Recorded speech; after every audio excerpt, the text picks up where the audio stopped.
Hey guys, coming to you today, still trying to get over this funk, and I don't have a lot of a voice, but I figured I would come to you today because I've been working in my hodgepodge disaster that was my office.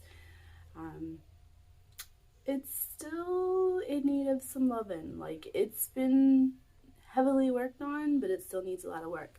But in the process, I've had to sort through mounds of paperwork. We have Kevin, who is an adult with disabilities. So there's a ton of paperwork that comes from Social Security, DDD, PPP, Horizon, everything pertaining to his health insurance, Medicaid. Like, it's a lot of paperwork that you get in the mail. Guardianship, which, we had to tie up some loose ends there before we leave the state. Just so much paperwork. Not to mention the fact that this office has contained my massive research project of, it goes back to 2006, 2007, when I first started researching my genealogy. That's a long time. I have a lot of research. I'm actually working on a book, have been for a long time.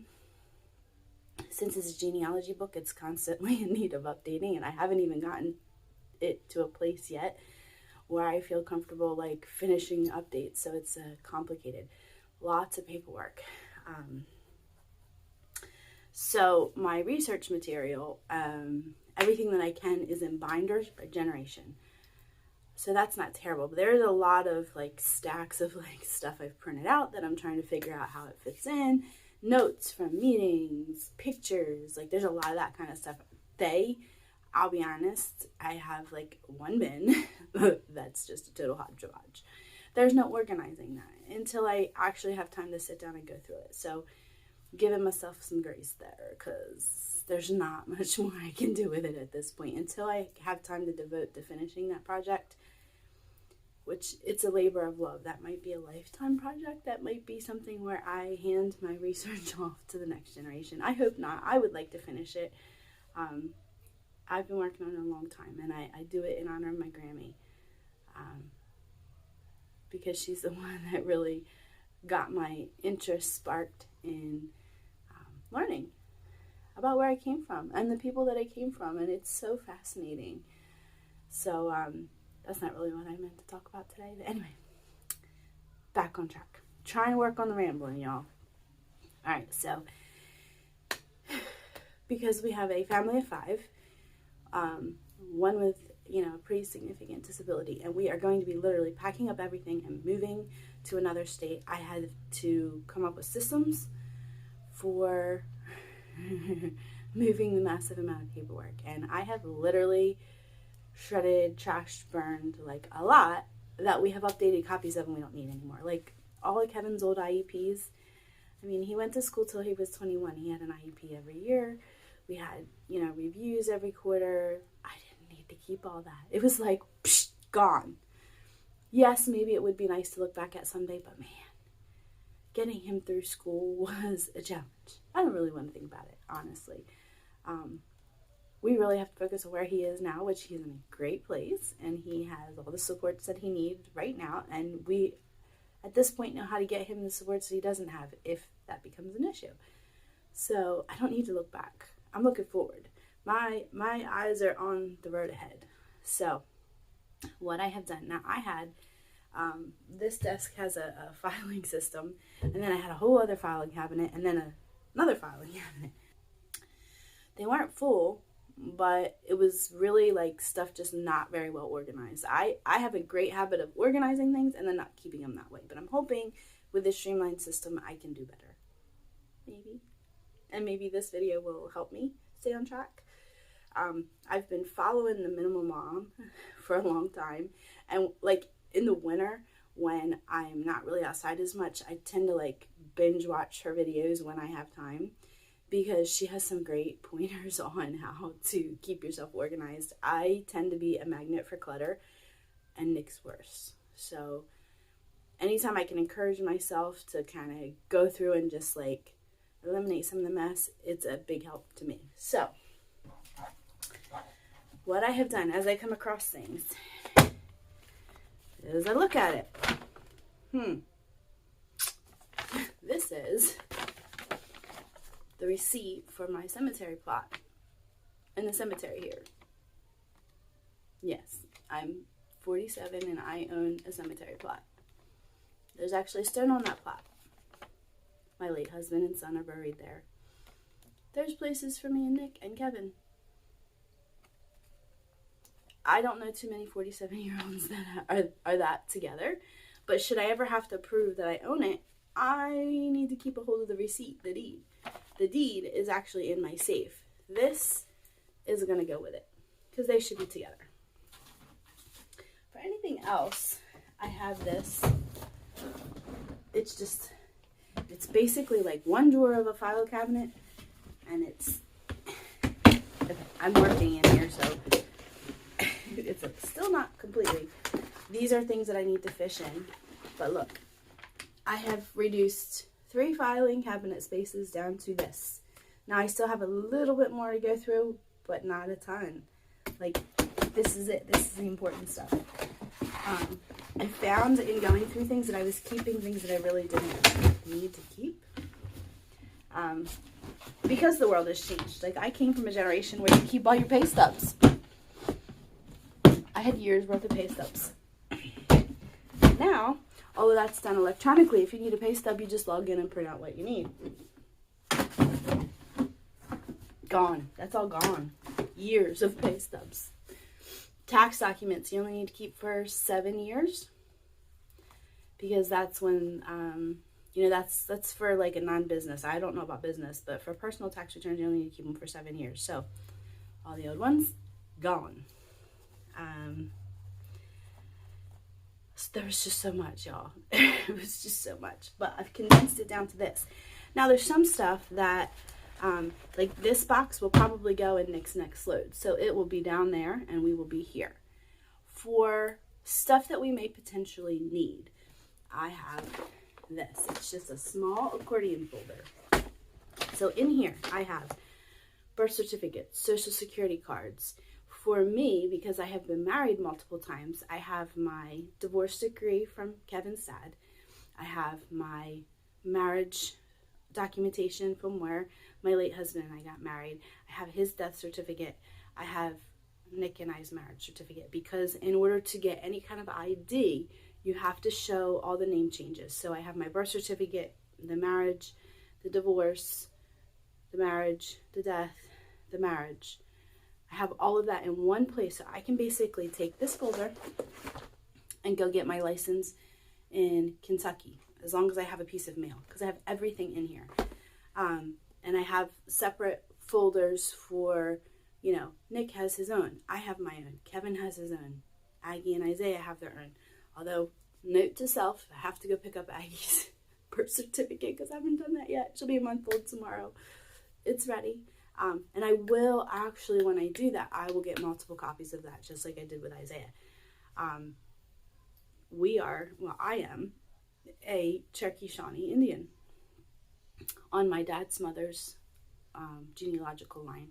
We are actually registered with the tribe, so I'm in the process of getting Kevin's already registered, so I have the paperwork in for Isaiah to be registered, and as soon as I get Aggie's birth certificate, I'm going to get her registered, but I have to send them an actual hard copy of the birth certificate. So that's why one of the reasons that I get multiples. They do send it back, but that's a process. That's one of the things, God forbid we ever lose one, we have an extra copy in the file. All right, other things we have in here. I am Kevin's legal guardian. One of the things I hadn't done, and it just hit me about 2 weeks ago that, hey, I probably should do this, is add Nick as a guardian. So we did file a motion to add Nick as a guardian. We did that last week. I don't know if that process is going to be completed while we're here. From what they're telling us, they treat step parents as parents, so you don't have to physically be there. One backstory for my special needs parents. So that process of initially filing for guardianship takes 6 months. and you have certain paperwork that you have to file. Now, I was blessed to be told about an advocate that helped with the filing process so that I didn't have to get a lawyer and I could do all the paperwork myself. His court appearance was actually, his birthday's on the 9th. His court appearance was on the 12th of the year that he turned 18. They told me that he was one of the few, if at all, that had ever had a guardianship court appearance that close to their birthday, because it's such an involved process. So, special needs parents, once your kiddo turns 18, they're no longer your kiddo, they're an adult and they can make their own decisions. If you have a child like Kevin who really cannot advocate for themselves and cannot make decisions for themselves, you need to inform yourself starting around the time that they're 15, 16 years old. Find out about the guardianship process, get the ball rolling on that. Bunny trail. Sorry, y'all, but it's such important information. Maybe I should do a video going into a little bit of that, because I've learned a lot along the way, and a lot of it has been because other parents have told me, basically, this is what you need to do, or this is an advocate that you need to talk to. And it has actually saved me a boatload of money and being able to act as Kevin's lawyer, or my lawyer, I don't know. Okay. So his guardianship paperwork is in here. I have, in order to register him, he's registered with the Division of Developmental Disabilities, which is a federal program, but there is a process that I am informing myself about to get him registered down in Kentucky so that his supports can continue unchanged. We have about 30 days to get all that switched over once we get down there. So there's his NJ CAT, which was like the evaluation that they did when they did his intake, which basically on paper shows the level of support that he needs. So he basically requires assistance with everything. There's pretty much nothing that he does completely unassisted. So they break that down. It was about a 90-minute process to do that paperwork over the phone and answer all of the questions, because they are very detailed about everything. And just for parents that have to go through this process, you need to answer those questions based on your child's worst day. And everything else, you want to celebrate their accomplishments. But when it comes to support, you need support more on their worst days. So their evaluation needs to be based on their worst days. And it's hard.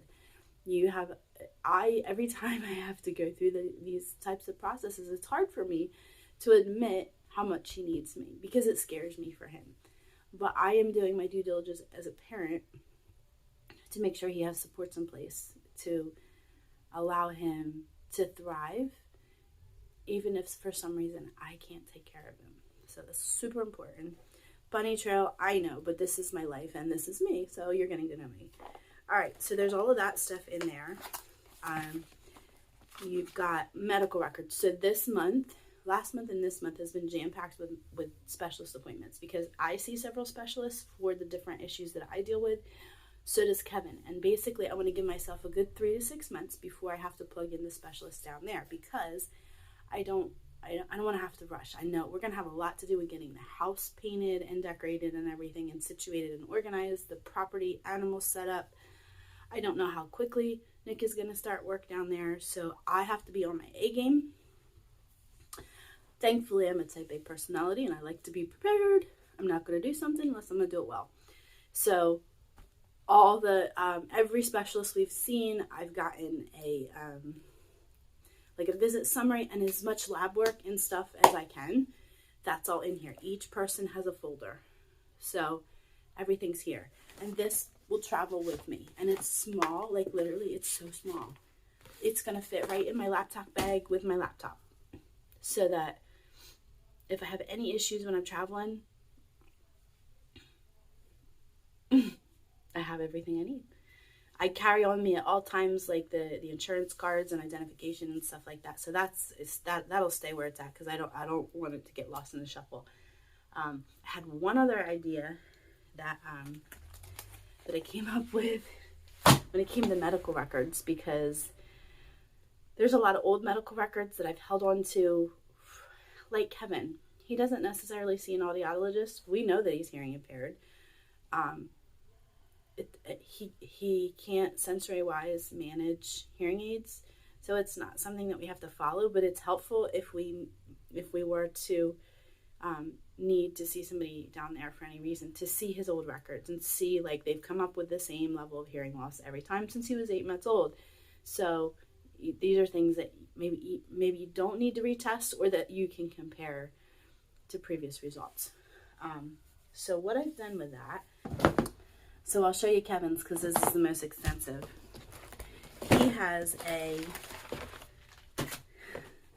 for lack of a better term, a medical binder. It's extensive. I have so many records in here, y'all.